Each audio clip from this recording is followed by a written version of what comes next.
大家介绍一下，这一对是一对恋人，男嘉宾是小常，女嘉宾是陈诚。男嘉宾做的是汽车美容，女嘉宾现在做的是服装导购。这边是女孩的母亲，来有请。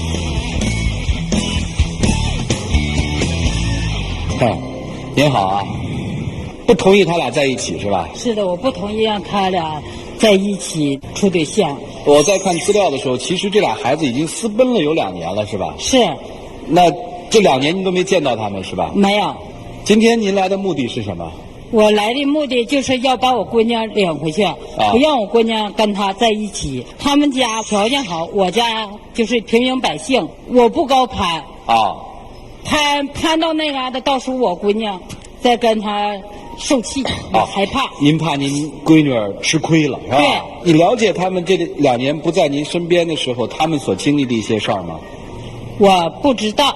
那您坐在这儿，听听好不好？行。听完咱们再聊，好吗？来，小心一点啊！已经私奔2年了。对。我觉得你们应该被打屁屁。怎么可以这么干呢？当时我们处对象没有多长时间，程程就和他妈妈说起我们2个的事儿了然后阿姨当时让我去他家里说看一看我。到程程的家之后，程程的妈妈就说我家庭条件好，肯定是一个花花公子，不是什么上进的人。过了又没多长时间，我的爸爸妈妈也知道了这件事儿，他们反对的更厉害。他们反对的理由是什么呀？就是太早了，太小了那个时候。然后他们看我看得更严，上放学我妈妈都接我，然后到周6的时候把我锁家里，手机电脑都不让用了。所以在高考前的一个周6吧，我们2个就下定决心一起走了。就要高考了，你们俩就不高考了？你成绩怎么样？我成绩挺好的，因为从小我妈妈就是特别在意我学习这方面的事情，她是一辈子都不识字，吃过很多亏，然后她就总跟我说你一定要好好上学，将来能够出人头地。我记得我考高中的时候考上尖子班，然后她就特别开心。其实我妈对我期望特别大，当时也是挺不得已的吧，我不得不承认我当时确实挺冲动的，然后现在对我妈妈也特别愧疚，当时就这么不声不响的出来了，一走就是2年。你要是考大学的话能考吗？以你当时的成绩能行吗？你能考上吗？我是一个体育生，就是考上的话也是体育学校或者是体育加分。那实际上就是说，这个姑娘为了跟你私奔，把上大学的机会也给丢了。对，这也是我对她最愧疚的事儿。难怪妈妈不同意。跑出来2年都干嘛了呀？我们刚开始到了长春，在那儿，因为我说我带了500，他带了1000，然后我们2个租的房子只有几平米的大小，那是一间100多平的大房子，不过被房主给割成了13个小房间，我们就住在其中的一间里。然后我们买了一个小电饭锅，是在二手市场淘的，才10多块钱，每天焖点米饭或者是粥之类的，因为那样会省很多钱啊。那段确实挺苦的。不是说你们家条件好，我们就带了500块钱就跑出来。刚开始出来我带了30万。我带了30万。你带了30万？对。你知道他当时带了30万出来？当时不知道，知道的时候是已经在长春待了1个月了，然后转去哈尔滨的时候，他说咱俩来是来找你表姐的，你表姐到时候肯定得特别照顾咱俩，然后说他卡里还有300块钱让我去取，然后他就把密码告诉我了。但我到提款机之前的时候，我被眼前的数字吓了特别大的一跳，真的当时特别生气，差一点就要跟他分手了。我说你出来的时候是不是从家里偷钱了？他告我没有，当时我真的不敢相信。你偷出来的是吗？不是偷出来的，因为我爸我妈都是从事房地产的，所以说认识的人特别多。从小的时候过年过节有人会给很多红包，我妈妈就全帮我存起来了。存的压岁钱。对，在我那个18岁的时候，就是成年那一天生日的时候，结果我妈就把它当做一份礼物给我了。那这30万现在还有吗？因为后来我爸我妈也担心我们过得怎么样，也打电话，然后我妈妈说想我了，想来看看我们，也想和程程聊聊天吧，所以说我就让他们来了，然后我们也把这30万的事说了出来。当时我们花了1万，租房子，完了我妈妈就问我，说想把这个钱拿走，因为他们觉得拿走了试试看我们还会不会在一起，能不能继续挺下去，我就给我妈妈了，因为我觉得那样给她，其实我们也没什么大碍，毕竟我们没用这个钱。说你们俩干什么呀？那么小？刚开始我找工作真的非常难找，因为刚到那儿的时候，刚出来和自己心里想的完全不一样。收银员、公司的职员全没有面试成功，因为我年龄太小了，而且说我没有工作经验。我记得有一次他找工作失败之后，买了些酒回家，他坐在那儿喝闷酒。我当时挺生气的，因为到长春之后，我当时是比较好找工作的，我找了一个服装导购工作，可是他去旅面试失败。我知道他伤心，但是我更生气，因为我当时的感觉就是他除了喝酒什么都不会做。我就大声的骂他，我说你这个废物，你除了喝酒还会干什么？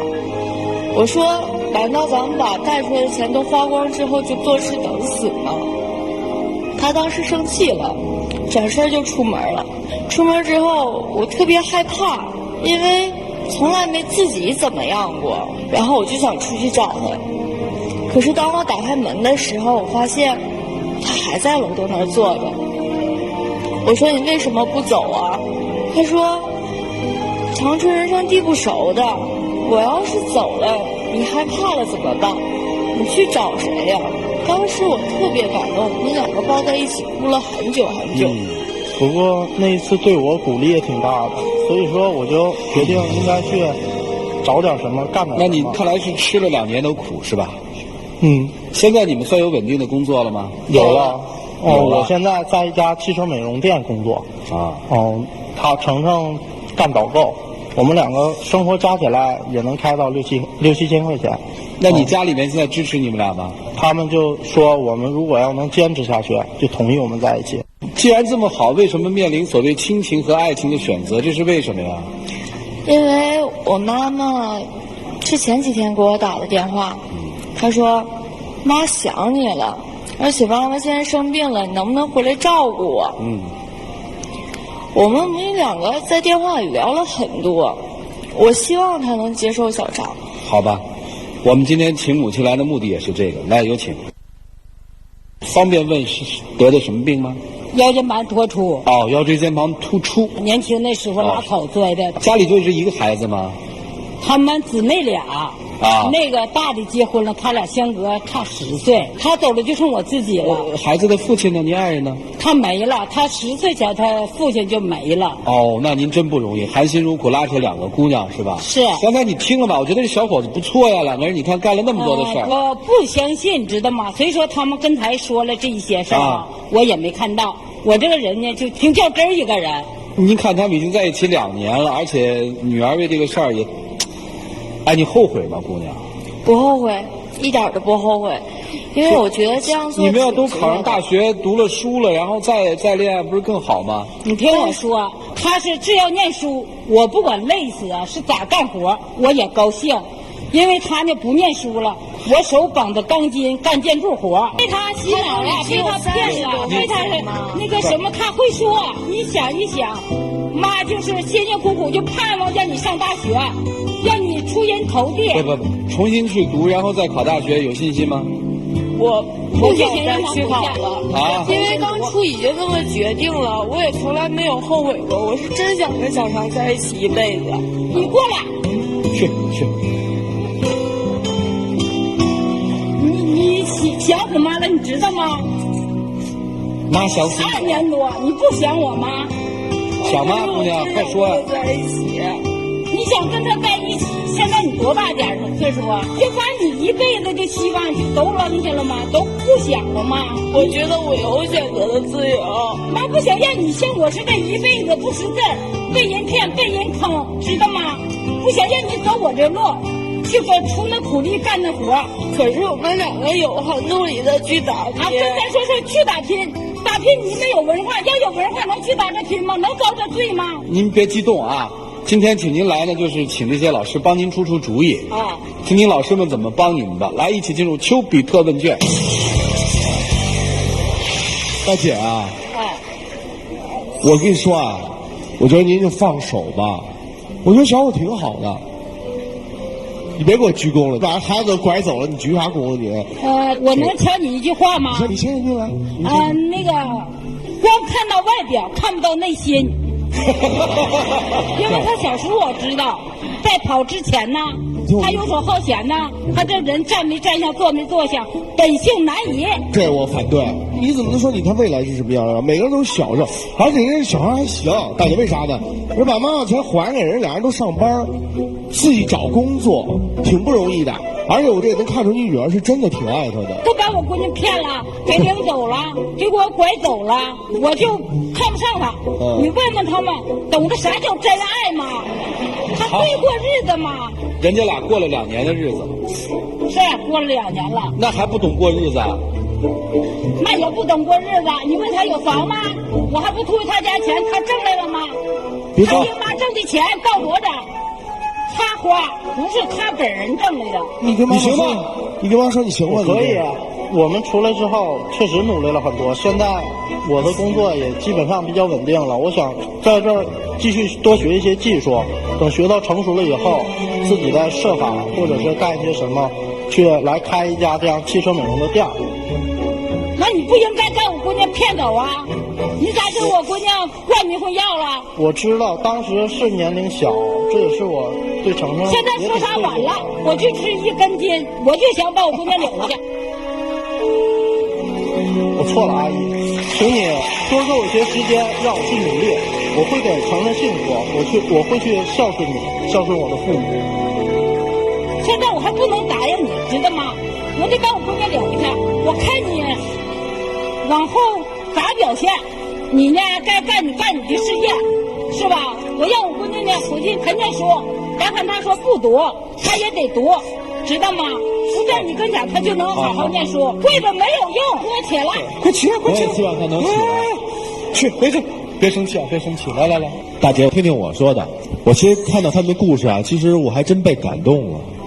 一边被感动了，一边还有点心疼。你们2个小孩做错了一件事，又做对了一件事，错事儿，你们怎么可能离家出走？你们怎么忍心能这么做呢？虽然你们说是爱，但这是真正的爱吗？这是完整的爱吗？你们做了一个非常错的事情，尤其是你荒废了学业，这是错事。你们做了一件对的事儿，就是没有借助于外力，那30万你们基本上没动。而靠自己打拼，所以其实我给你们建议就是，你们应该是回归到双方父母的身边。如果说现在还是对方的母亲没有接受你，那是你应该承受的，因为你让这个母亲承受了2年的痛苦，你付出10年，有何不可？用你的诚心去感动，去证明你是有能力的，去证明你的实力给他的母亲看，感动他。这是你要做的。这位大姐，我为他们说2句话。我们真不觉得他是一个纨绔子弟、花花公子。他所做的这2年已经证明了，别看他岁数小，他比站在这个舞台上很多大过他10几岁甚至几十岁的人都像一个男人。所以你应该认可他。当然，你可以讲究一个过程，不需要您马上就要接受他，但是咱们慢慢来。回到您女儿身上，您看她一直在哭。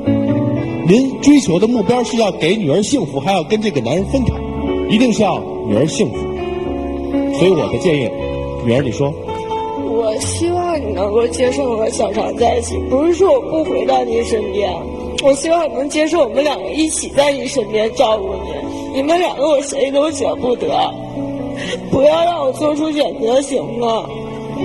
妈想回去还让你上学读书。来，这是我的心愿。陆琪老师来。大姐，听我说2句啊，我也看不惯他，我跟你是一条心的。为什么？爱情是可以等待的，人生是不可逆转。你知道，你把这个女孩带走之后，她的一生为之改变。